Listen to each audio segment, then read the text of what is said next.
идомаи ахбор рӯзҳои 23-25 июли соли равон дар асоси дастуру супоришҳои асосгузори сулҳу ваҳдати миллӣ пешвои миллат президенти ҷумҳурии Тоҷикистон муҳтарам Эмомалӣ Раҳмон сарвазири мамлакат Қоҳир Расулзода бар раванди корҳои ободониву бунёдкорӣ дар шаҳру ноҳияҳои минтақаи Кӯлоби вилояти Хатлон шинос гардид. Самандар Искандарзода ва Бобуалӣ Тағозода гузориш медиҳанд.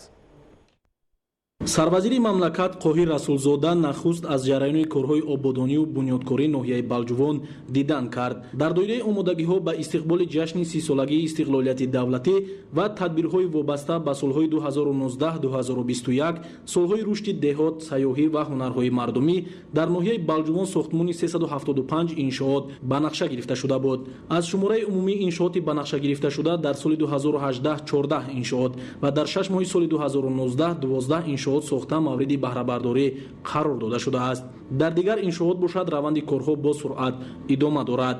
тавре таъкид гардид ҳамаи иншооти ба нақша гирифта шуда бо назардошти хизматрасонии муосир ва талаботи меъморию сохтмонӣ бунёд карда мешавад.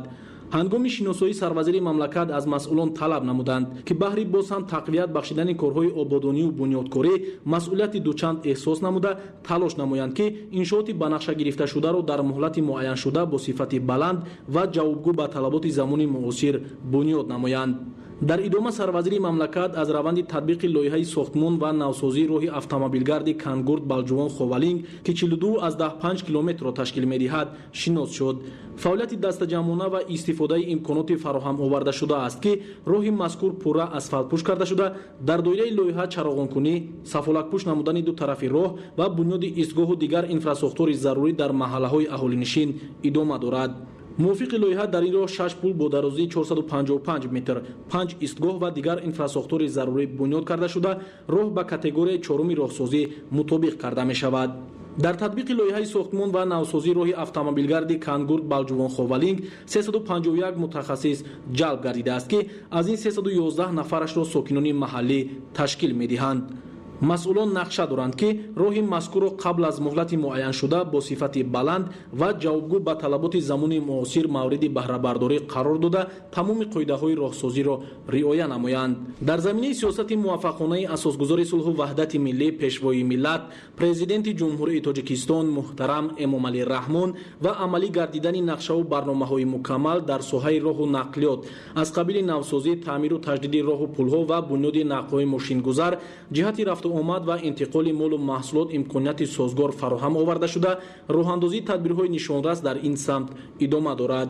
сипас сарвазири мамлакат Қоҳир Расулзода аз ҷараёни корҳои сохтмонии иншооти гуногун дар ноҳияи Ховалинг шинос шуд.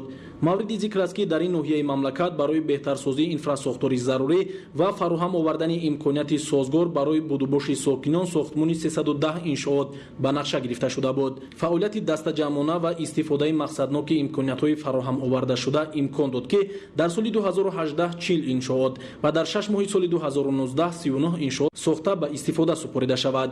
дар ноҳияи Ховалинг масъулон нақша доранд ки дар доираи эълон гардидани солҳои 2019-2021 солҳои рушди деҳот, сайёҳӣ ва ҳунарҳои мардумӣ бо ҷалби иқтидорҳои лозима корҳои ободониву бунёдкориро ҳамарӯза вусъат бахшида ҷашни 30-солагии истиқлолияти давлатиро бо дастовардҳои назаррас дар сатҳи баланд таҷлил намоянд. дар доираи сафари корӣ ба шаҳру ноҳияҳои минтақаи Кӯлоби вилояти Хатлон сарвазири мамлакат Қоҳир Расулзода аз ҷараёни тадбирҳои бунёдкориву ободонӣ дар ноҳияи Муъминобод дидан кард.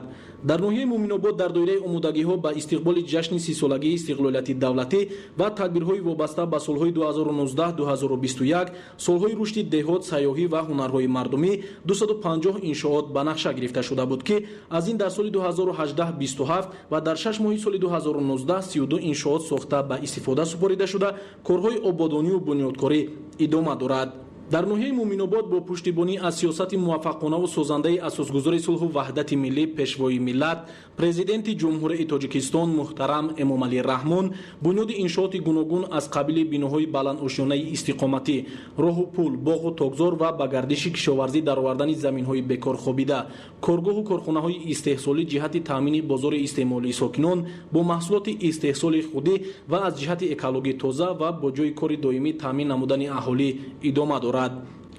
дар шаҳри кӯлоби вилояти хатнун низ сарвазири мамлакат қоҳир расулзода аз ҷараёни корҳои сохтмони иншооти гуногун ва фаъолияти хоҷагиҳои кишоварзии шаҳр шинос шуд.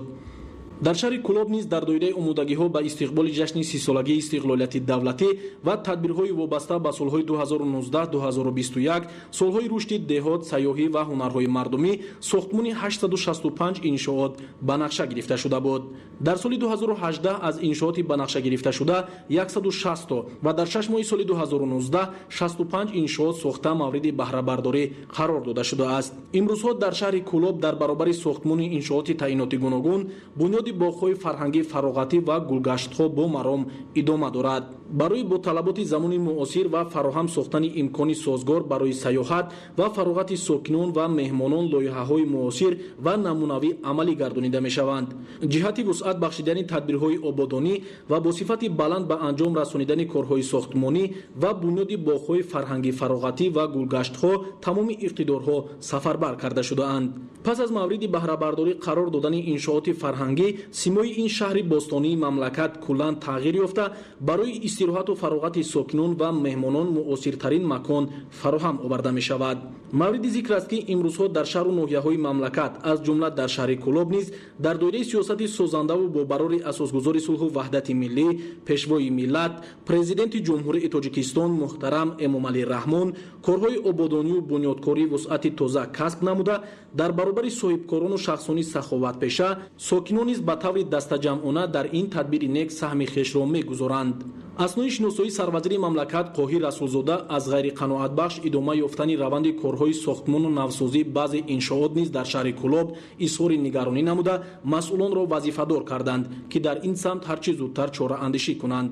ҳамчунин дар шаҳри кӯлоб дар доираи дастуру супоришҳои асосгузори сулҳу ваҳдати миллӣ пешвои миллат президенти ҷумҳурии тоҷикистон муҳтарам эмомалӣ раҳмон баҳри тақвияти раванди корҳои ободонию бунёдкорӣ дар доираи омодагиҳо ба истиқболи ҷашни 30-солагии истиқлолияти давлатӣ ва тадбирҳои вобаста ба солҳои 2019-2021 солҳои рушди деҳот, сайёҳӣ ва ҳунарҳои мардумӣ маҷлиси ситоди корӣ баргузор шуд. зикр карда шуд ки дар шаҳру ноҳияҳои вилояти хатун дар баробари вусъат бахшидани корҳои сохтмонӣ то ҳол мушкилот зиёд буда баъзе аз масъулон дар ин самт фориғболӣ мекунанд. дар ҷараёни маҷлиси ситоди корӣ тамоми масъалаҳои лозима аз ҷумла соҳаҳои иқтисодию иҷтимоии шаҳру ноҳияҳои вилояти хатун мавриди таҳлилу баррасӣ қарор дода шуд. дар ситод сарвазири мамлакат аз масъулин иҷрои саривақтӣ дастуру супоришҳои асосгузори сулҳу ваҳдати миллӣ пешвои миллат президенти ҷумҳурии тоҷикистон муҳтарам эмомалӣ раҳмонро талаб намуда изҳор доштанд ки ҷиҳати тақвияти корҳои ободонию бунёдкорӣ тамоми иқтидорҳо сафарбар карда шуда соҳаҳои гуногуни хоҷагии халқи шаҳру ноҳияҳои вилояти хатун барои дар сатҳи баланд таҷлил намудани ҷашни 30-солагии истиқлолияти давлатӣ ҳамаҷониба омода карда шаванд.